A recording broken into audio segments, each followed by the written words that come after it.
Hello and welcome to the premiere episode of my short film music appreciation segments. I want to talk about the composers and what makes their music so good.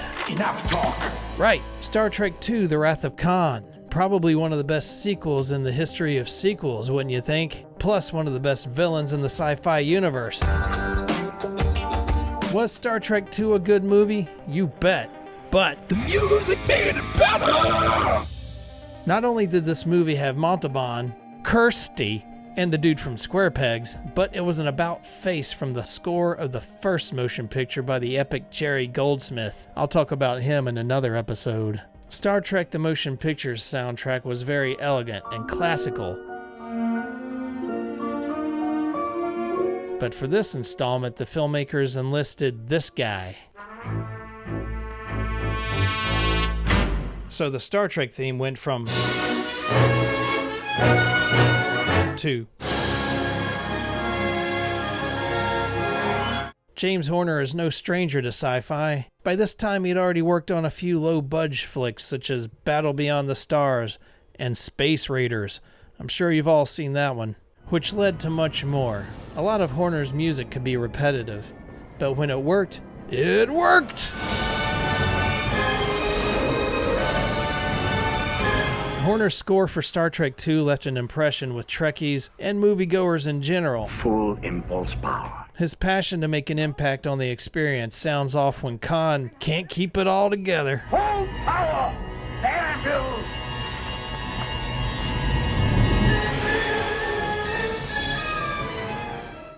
We must withdraw! No! No! We must!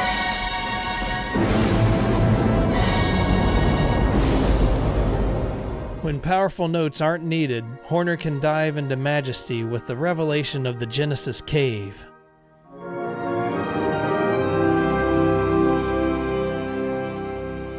And he can take you down with the crew in a mournful but still magical piece when Kirk learns of Spock's demise, all while a new world is forming.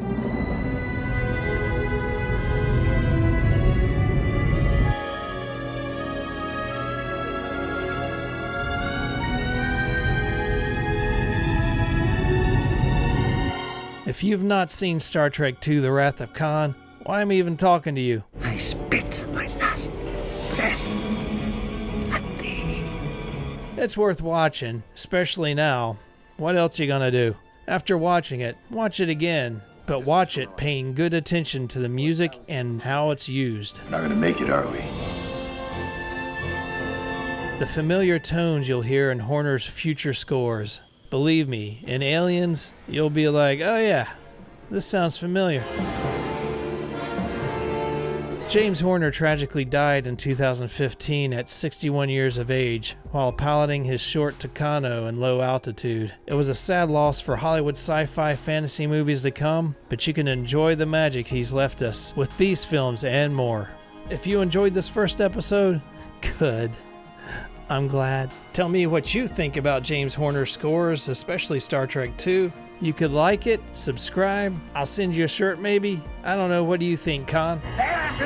And join me on the next go-round when I talk about Lone Wolf McQuaid. J.J. McQuaid is the best.